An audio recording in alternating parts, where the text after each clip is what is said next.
অনেকেই পুরুষ মানুষকে খেজুর গাছের সাথে তুলনা করেন।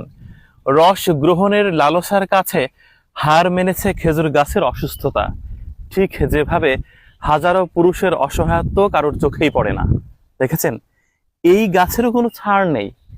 আসলে লালসা এবং প্রয়োজনীয়তার কাছে গাছ তার দায়িত্ব পালন করতে বাধ্য হচ্ছে।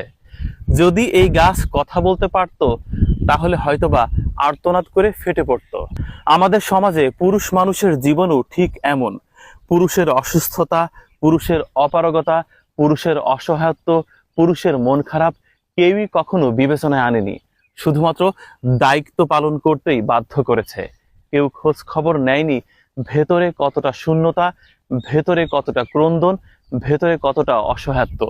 এই গাছের বেলায় দেখুন, সবগুলো গাছ এখানে পরিপুষ্ট, অথচ এই গাছটা অন্তঃসার শূন্য। তবুও মানুষের লালসার কাছে এই গাছটি রস দিতে বাধ্য হবে। পুরুষের বেলায় ঠিক এরকমই।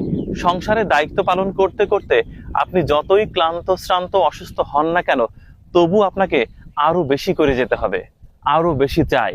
সবগুলো গাছের সাথে প্রতিযোগিতার খাতায় নাম লেখাতে বাধ্য হয়েছে অসুস্থ এই খেজুর গাছটিও। তাকেও ভাড় ভরে না হলেও অর্ধেক অন্তত রস দিতে হবে।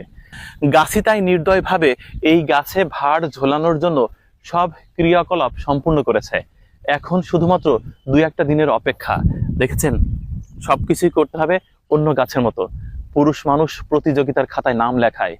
সে যতই অসুস্থ হোক, যতই ভেঙে পড়ুক না কেন, সংসারের মানুষ তাকে আরো বেশি ছুটতে বলে, আরো বেশি কাজ করতে বলে, এবং যার যতটুকু প্রাপ্তি ঠিকঠাক বুঝে নাই।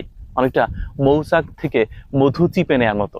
দেখছেন, এই খেজুর গাছটি দেখে মনে হলো পুরুষের জীবন ঠিক এরকম। এই কারণে হয়তোবা পুরুষ মানুষকে খেজুর গাছের সাথে তুলনা করা হয়।